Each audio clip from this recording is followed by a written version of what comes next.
बीड हत्याकांड प्रकरणात दिवसागणिक नवनवीन तथ्य समोर येत आहेत। हत्याकांडातील वादग्रस्त व्यक्ती वाल्मिक कराड आणि मंत्री धनंजय मुंडे यांचे व्यावसायिक संबंध असल्याची माहिती समोर आली आहे।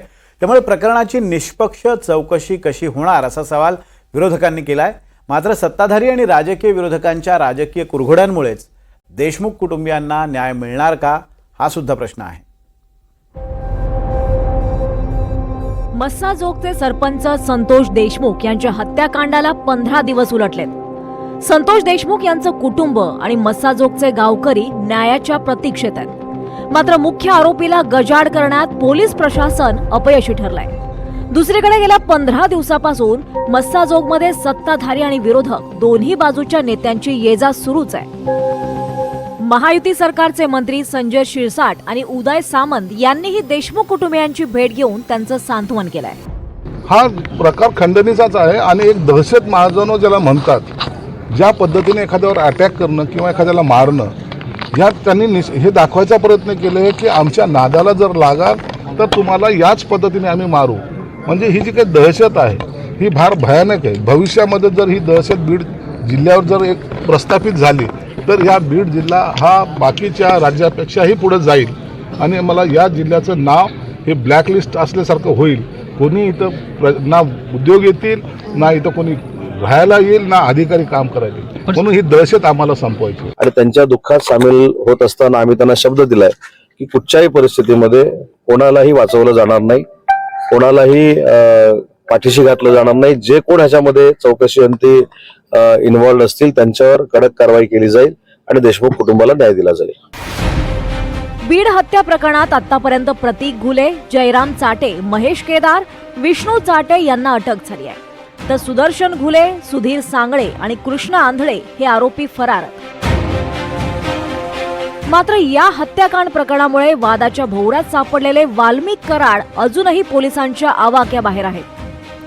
पोलीस प्रशासन त्यांची प्राथमिक चौकशी करायलाही धजावत नाहीये। मंत्री धनंजय मुंडे यांच्याशी असलेल्या सलगीमुळे वाल्मिक कराड सुरक्षित असल्याचा आरोप विरोधकांकडून केला जातोय। म्हणूनच धनंजय मुंडेंच्या मंत्रिपदाचा राजीनामा घ्यावा अशी मागणी विरोधकांकडून केली जाते आहे। बघा, माझा एक सल्ला आहे, ते आता अजित पवारांच्या पार्टीमध्ये आहेत। मला असं वाटतं की राज्याच्या मुख्यमंत्रींनी आणि अजित पवार साहेबांनी या दोघांनी मिळून त्यांना पहिले मंत्रिमंडळातून काढून आणि नंतर त्या ठिकाणी चौकशी केली तर खऱ्या अर्थानं संतोष देशमुखांचा जी हत्या झाली त्यामुळे या सगळ्या प्रकरणामध्ये निष्पक्ष चौकशी व्हावी। जसं सरकारने सांगितलं की आम्ही न्यायिक जज करणार। आपला आर्थिक गल्ला पक्षाचा किंवा स्वतःचा भरावा म्हणून एकत्र येऊन हे सरकार स्थापन करतात। त्याच्यामुळे शेवटपर्यंत आधी मंत्रिपदासाठी, मग जागा वाटप, खाते वाटप, पालकमंत्रीपद, आता कोणाला काही बीडचं पालकमंत्रीपद मुंड्यांना मिळालं एखादं कोणत्याही, तर संतोष देशमुखला न्याय मिळणार आहे का मला सांगा। बीडमधील गुन्हेगारीच्या मुद्द्यावरून अनेकदा जितेंद्र आव्हाड यांनी धनंजय मुंडे आणि वाल्मिक कराड यांच्यावर निशाणा साधलाय। आता धनंजय मुंडे आणि वाल्मिक कराड यांची व्यावसायिक भागीदारी असल्याचा दावा आव्हाडांनी केलाय। आव्हाडांनी ट्विटरच्या माध्यमातून एक पोस्ट केली आहे। त्यात व्यंकटेश्वरा इंडस्ट्रियल सर्व्हिसेस कंपनीच्या संचालकांची नावं आहेत। यामध्ये धनंजय मुंडे, धनंजय मुंडेंची पत्नी राजश्री मुंडे आणि वाल्मिक कराड यांच्याही नावाचा समावेश आहे। याच मुद्द्यावरून अंजली दमानिया यांनी देखील धनंजय मुंडेंवर टीका केली आहे। वाल्मिक कराडवर फक्त परळीत 10 वेळा FIR झाले।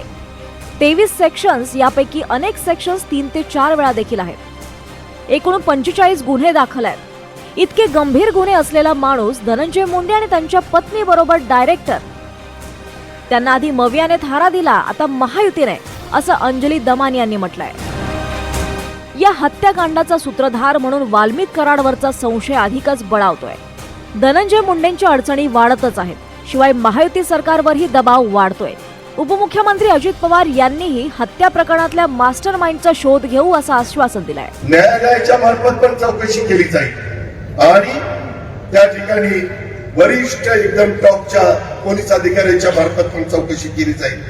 काही झालं तरी याबद्दलचा मास्टर माइंड जो कोणी असेल, कुणी असू द्या, त्याला सोडायचं नाही, भले त्याची किती मोठी किंमत मोजावी लागली तरी चालेल, अशा पद्धतीनं सभागृहाला आश्वासित केलं. त्यामुळे सरकारवरील वाढता दबाव कमी करण्यासाठी महायुती सरकार काय पावलं उचलणार हे पाहणं महत्त्वाचं ठरेल. स्वानंद पाटील, NDTV मराठी, बीड.